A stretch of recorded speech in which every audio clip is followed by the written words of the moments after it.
Chapter 14. Norbert the Norwegian Ridgeback. Quail, however, must have been braver than they'd thought.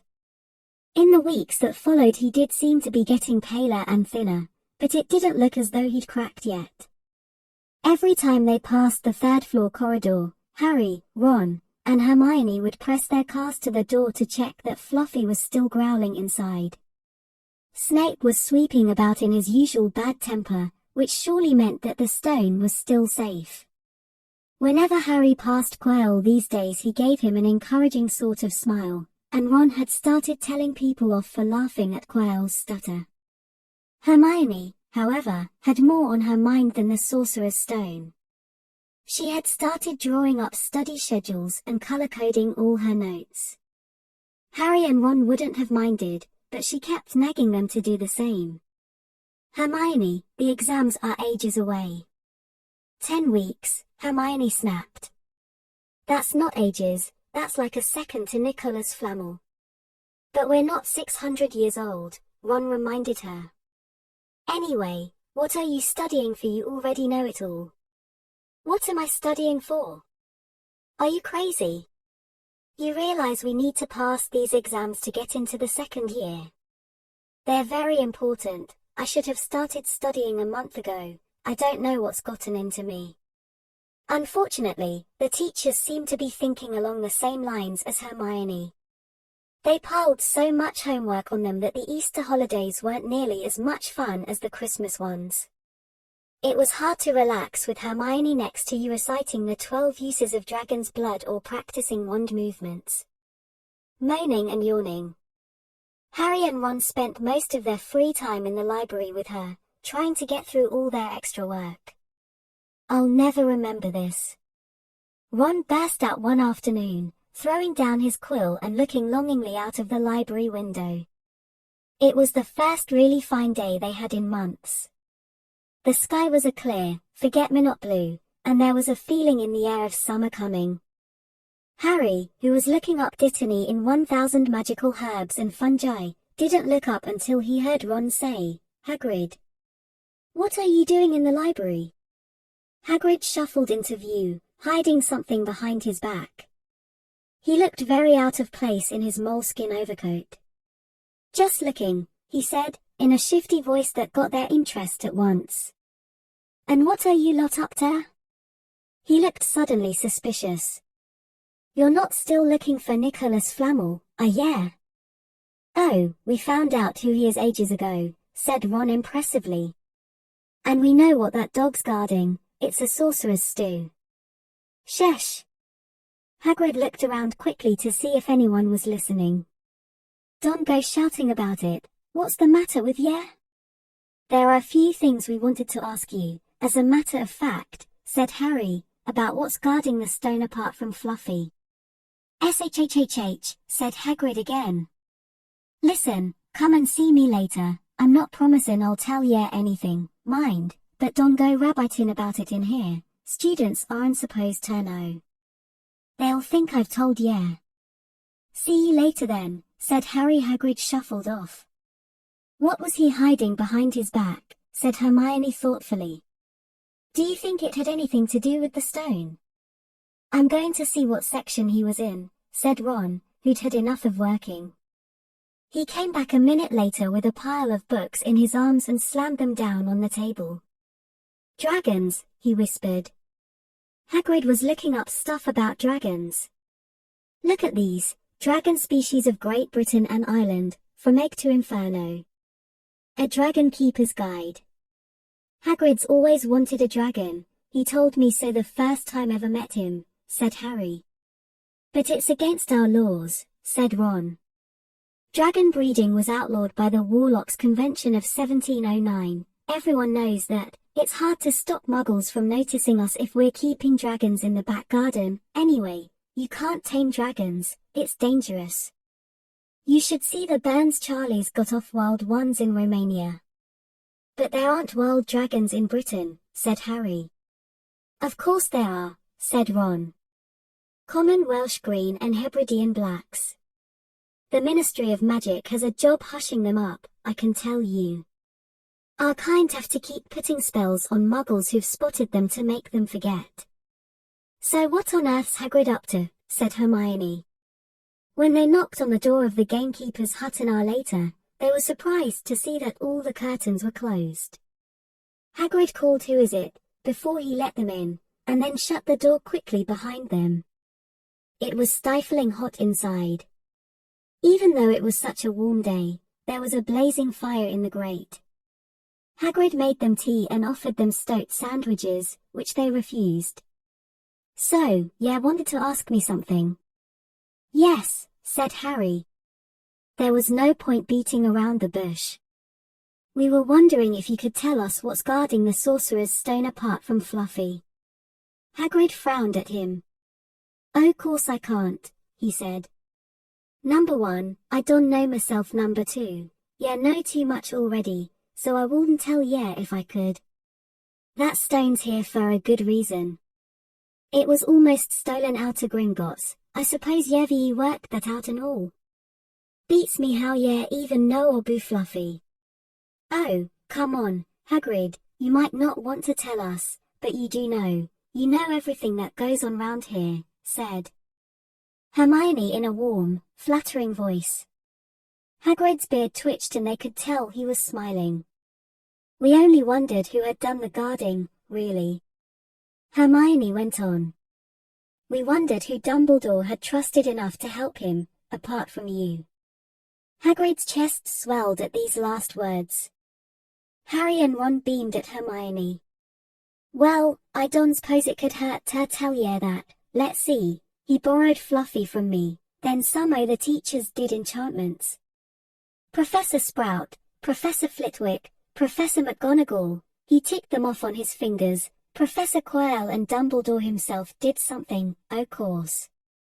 Hang on, I've forgotten someone. Oh yeah, Professor Snape. Snape? Yeah, you're not still on about that, yeah.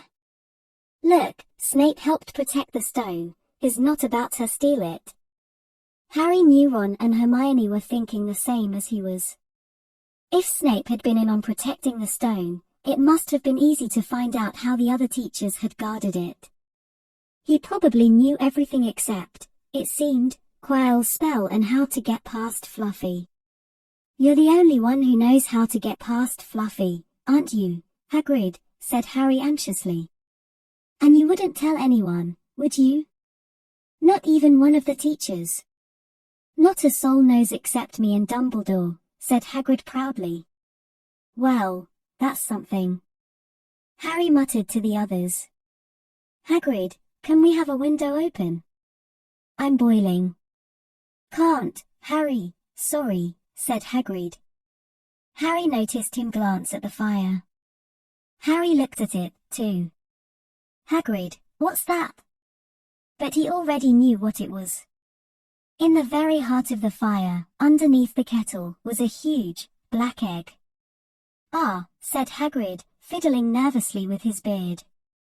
That's Where did you get it, Hagrid? Said Ron, crouching over the fire to get a closer look at the egg. It must have cost you a fortune. Won it, said Hagrid. Last night. I was down in the village having a few drinks and got into a game o' cards with a stranger. Think he was quite glad to get rid of it, to be honest. But what are you going to do with it when it's hatched? Said Hermione. Well, I've been doing some reading, said Hagrid, pulling a large book from under his pillow. Got this out of the library, Dragon Breeding for Pleasure and Profit. It's a bit out of date, o' course, but it's all in here. Keep the egg in the fire, cause their mothers breathe on M.C., and when it hatches, feed it on a bucket o' brandy mixed with chicken blood every half hour. And see here, how to recognize different rent eggs. What I got there's a Norwegian Ridgeback. They're rare, them. He looked very pleased with himself, but Hermione didn't. Hagrid, you live in a wooden house, she said. But Hagrid wasn't listening. He was humming merrily as he stoked the fire. So now they had something else to worry about. What might happen to Hagrid if anyone found out he was hiding an illegal dragon in his hut. Wonder what it's like to have a peaceful life, Ron sighed, as evening after evening they struggled through all the extra homework they were getting. Hermione had now started making study schedules for Harry and Ron too. It was driving them nuts. Then, one breakfast time, Hedwig brought Harry another note from Hagrid. He had written only 2 words, "It's hatching." Ron wanted to skip herbology and go straight down to the heart. Hermione wouldn't hear of it. "Hermione, how many times in our lives are we going to see a dragon hatching? We've got lessons, we'll get into trouble, and that's nothing to what Hagrid's going to be in when someone finds out what his due." "Shut up," Harry whispered.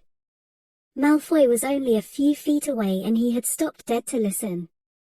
How much had he heard? Harry didn't like the look on Malfoy's face at all. Ron and Hermione argued all the way to herbology and in the end, Hermione agreed to run down to Hagrid's with the other 2 during morning break.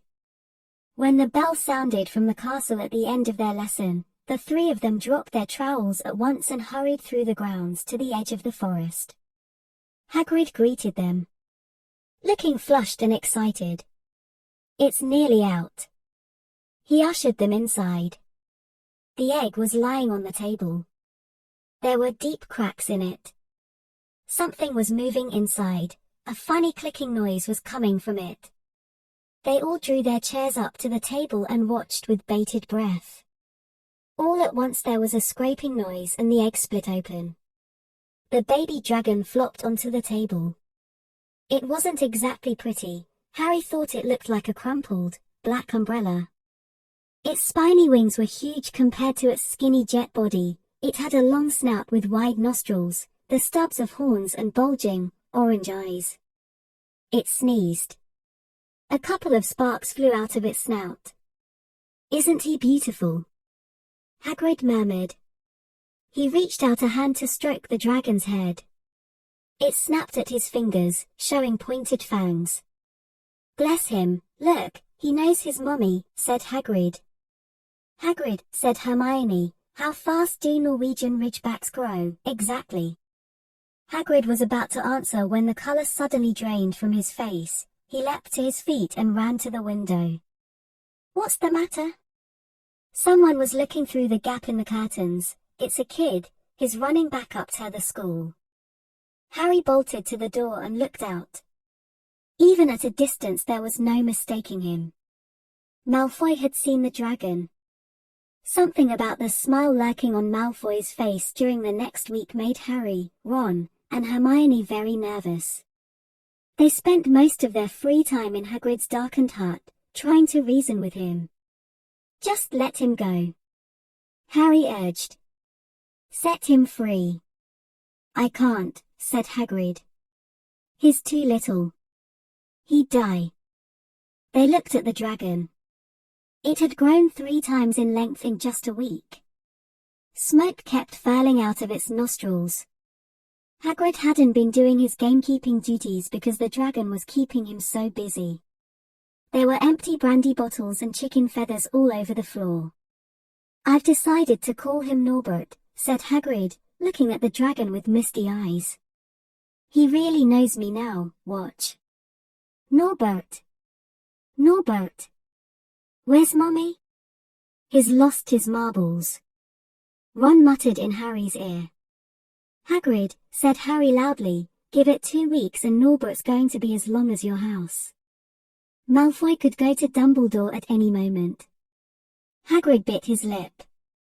I know I can't keep him forever, but I can't just dump him, I can't." Harry suddenly turned to Ron. "Charlie," he said. "You're losing it too," said Ron. "I'm Ron, remember?" "No, Charlie, your brother." "Charlie. In Romania. Studying dragons. We could send Norbert to him. Charlie can take care of him and then put him back in the wild." "Brilliant," said Ron. "How about it, Hagrid?" And in the end, Hagrid agreed that they could send an owl to Charlie to ask him. The following week dragged by. Wednesday night found Hermione and Harry sitting alone in the common room, long after everyone else had gone to bed. The clock on the wall had just chimed midnight when the portrait hole burst open. Ron appeared out of nowhere as he pulled off Harry's invisibility cloak. He had been down at Hagrid's hut, helping him feed Norbert, who was now eating dead rats by the crate. "It bit me," he said, showing them his hand, which was wrapped in a bloody handkerchief. "I'm not going to be able to hold a quill for a week. I tell you, that dragon's the most horrible animal I've ever met, but the way Hagrid goes on about it, you'd think it was a fluffy little bunny rabbit. When it bit me he told me off for frightening it. And when I left, he was singing it a lullaby." There was a tap on the dark window. "It's Hedwig," said Harry, hurrying to let her in. "She'll have Charlie's answer." The three of them put their heads together to read the note. "Dear Ron, how are you? Thanks for the letter. I'd be glad to take the Norwegian Ridgeback, but it won't be easy getting him here. I think the best thing will be to send him over with some friends of mine who are coming to visit me next week. Trouble is, they mustn't be seen carrying an illegal dragon. Could you get the Ridgeback up the tallest tower at midnight on Saturday? They can meet you there and take him away while it's still dark. Send me an answer as soon as possible. Love, Charlie." They looked at one another. "We've got the invisibility cloak," said Harry. "It shouldn't be too difficult. I think the cloak's big enough to cover two of us and Norbert." It was a mark of how bad the last week had been that the other two agreed with him. Anything to get rid of Norbert and Malfoy. There was a hitch. By the next morning, Ron's bitten hand had swollen to twice its usual size. He didn't know whether it was safe to go to Madame Pomfrey. Would she recognize a dragon bite? By the afternoon though, he had no choice. The cut had turned a nasty shade of green. It looked as if Norbert's fangs were poisonous. Harry and Hermione rushed up to the hospital wing at the end of the day to find Ron in a terrible state in bed. "It's not just my hand," he whispered, "although that feels like it's about to fall off. Malfoy told Madame Pomfrey he wanted to borrow one of my books so he could come and have a good laugh at me. He kept threatening to tell her what really bit me. I've told her it was a dog, but I don't think she believes me. One shouldn't have hit him at the Quidditch match, that's why he's doing this." Harry and Hermione tried to calm Ron down. "I'll all be over at midnight on Saturday," said Hermione, but this didn't soothe Ron at all. On the contrary, he sat bolt upright and broke into a sweat. "Midnight on Saturday," he said in a hoarse voice. Oh no, I've just remembered, Charlie's letter was in that book Malfoy took. He's going to know we're getting rid of Norbert." Harry and Hermione didn't get a chance to answer. Madame Pomfrey came over at that moment and made them leave, saying Ron needed sleep. "It's too late to change the plan now," Harry told Hermione. "We haven't got time to send Charlie another owl, and this could be our only chance to get rid of Norbert. We'll have to risk it. And we have got the invisibility cloak. Malfoy doesn't know about that." They found Fang the boarhound sitting outside with a bandaged tail when they went to tell Hagrid, who opened a window to talk to them. "I won't let you in," he puffed. "Norbert's at a tricky stage, nothing I can't handle." When they told him about Charlie's letter, his eyes filled with tears, although that might have been because Norbert had just bitten him on the leg.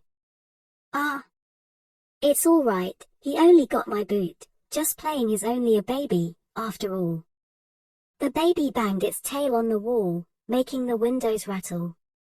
Harry and Hermione walked back to the castle feeling Saturday couldn't come quickly enough.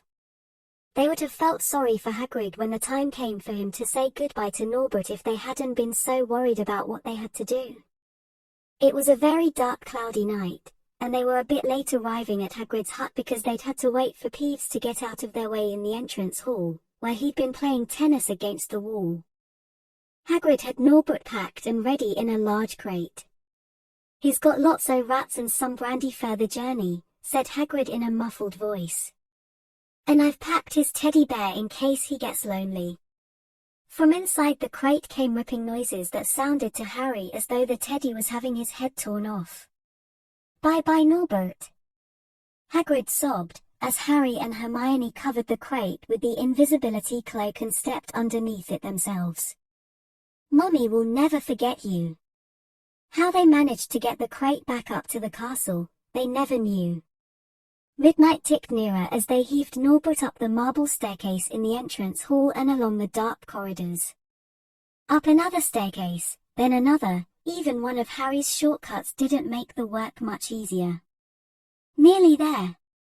Harry panted as they reached the corridor beneath the tallest rower. Then a sudden movement ahead of them made them almost drop the crate.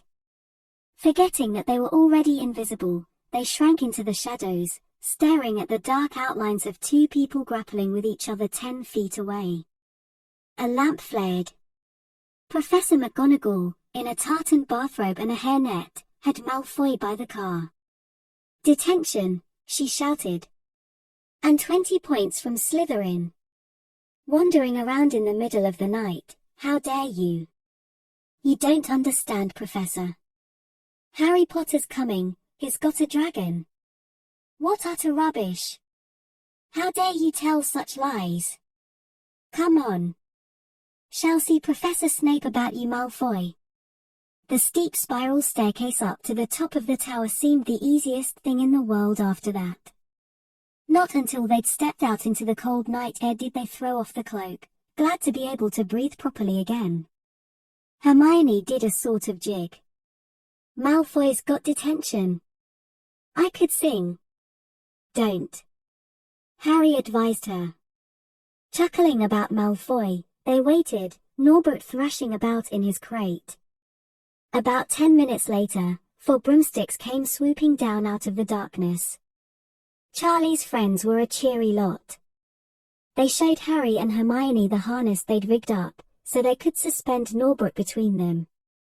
They all helped buckle Norbert safely into it, and then Harry and Hermione shook hands with the others and thanked them very much. At last, Norbert was gone. They slipped back down the spiral staircase, their hearts as light as their hands, now that Norbert was off them. No more dragon, Malfoy in detention, what could spoil their happiness? The answer to that was waiting at the foot of the stairs.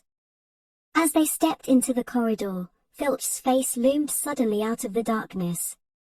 Well, he whispered, "we are in trouble." They'd left the invisibility cloak on top of the tower.